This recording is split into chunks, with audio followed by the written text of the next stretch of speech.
I don't know, if I can spend as close to 100% of my day helping people and getting amazing human feedback, what an amazing way to spend life. First is how do you help the people that you are leading achieve their full potential? And secondly, how do you help the collective team make progress towards a shared mission? I think it's important that you are very clear and intentional about the kind of company you want to build. So as a leader, we get the followers we deserve. Kind of human first leadership is really about the compassion and the empathy and the transparency you can bring to a team. I think, first, I just believe, this isn't necessarily something provable, I just believe people deserve to be led well.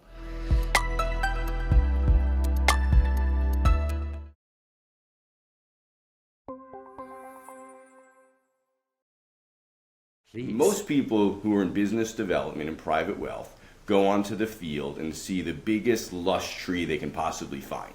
And we can be quite literal and somewhat figurative that the leaves are the money. And so people sprint to those trees. And my comment is, by the time you get closer to the tree, you realize there's a ring of tree shakers, right? Because it's visible. Everyone can see it. And I would make my jokes that I'm going to throw things at it. I'm going to get out a saw. I'm going to try to be creative. And so what I ended up doing, which is what I've already been talking about, is I ended up finding myself on the other side of the field where there was no tree and therefore no people, because it was just a sea beneath the surface. And by providing introductions for capital, talent, revenue, I became the sustenance. And my vision was, in 5 to 10 years, a lot of these seeds will go through their sapling phase and become this robust tree. The difference is there I'm part of the trunk, the root system.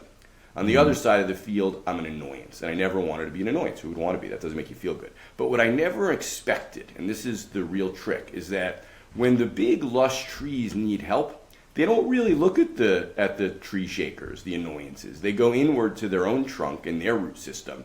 And that root system was connected to all these people I had been helping for years and years and years. And so it's not you as a leader trying to teach and coach. It's how do you put them in a position where they can do something even more remarkable than you could do yourself. But doing it with the safety net, you help with the preparation. You create the environment where they can shine. And if things don't go right, it's your you take the responsibility for it. Yes. One of the things I think that is so important is learning. I think most people are intrinsically motivated, but it's tapping into like figuring out what people actually care about. Like what do they want to learn? What do they want to do? What is the next step in their career? And I think that starts in the hiring process. I think back to my definition of a leader, people who are leaders genuinely care. You absolutely care. If you don't, you're a manager, you're just doing a job. So you genuinely care, but the demands are so great that you just don't get around to all those things that are important but not urgent.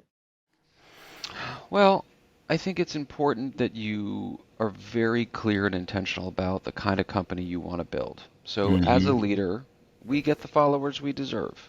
And if you're not really clear with everybody, then that's going to be the team you're going to get. People aren't going to be clear with each other. If you are being intentional, not only will you get the team you deserve and everybody understands, but people opt in and opt out, right? Like post-acquisition, when that document was then up on our website, if you applied to join Work Market, it said, please read our culture document before you come, because there was a page in that culture document that says, this is what we expect of a Work Market employee. This is what we expect of a Work Market manager. And so if that's not you, that's fine. No big deal. Don't come. Yes. Go and do something else. And if you're internal and we start to understand that isn't you either, then it is time to go. A VP of Finance at Work Market said, I want to be a better public speaker. And I said, Liz, I don't know what to do with that. That can't be your goal. What are some SMART goals that ladder you to that? I'm going to join Toastmasters this quarter, and I'm going to give 2 talks to groups greater than 10 people, to rooms with more than 10 people in them. Okay, both of those things will help make you a better speaker. What was I supposed to do right at June 30th? Be like, Liz, check, you are a better public speaker than you were 3 months ago. I can't do that. It's a judgment. But I could say, Liz, have you joined Postmasters? Because you have until June 30th to join Postmasters. Great. Have you given 2 talks to groups greater than 10? You gave 1. Great. You've got another 6 weeks to get another one done. Get it done. How can I support you in getting that done? That's my job as the manager, is to support her in her professional development goals, but I need to understand what they are, and they should be codified within their OKRs the same way any other kind of work goal is codified there, because that's a part of our culture. So that is something that is in that culture document. Every person will have 2 to 3 professional goals per quarter. They will be SMART goals. My goal in coming is to be additive.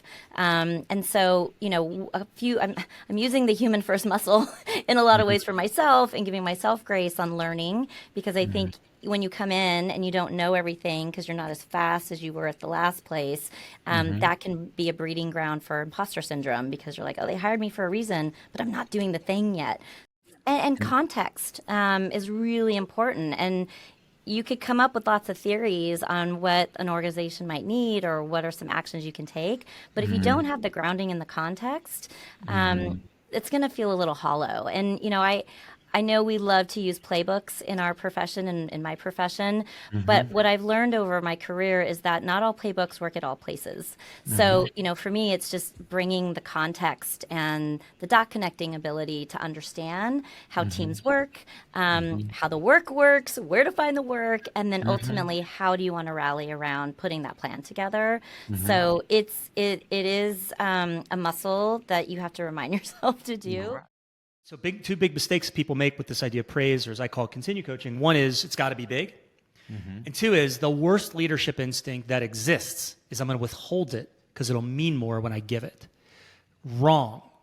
Just wrong. And I don't, Patrick, I don't deal in right and wrong. I deal in the whole world is gray. Physics doesn't even have one theory. They have 2 competing theories. Physical laws of the universe. Yes. Like, you're going to tell me there's right and wrong in the work. I don't believe you, but this is wrong. Withholding praise because it'll mean more later is a bad practice as a manager, and yet one of the most common poor instincts that managers have.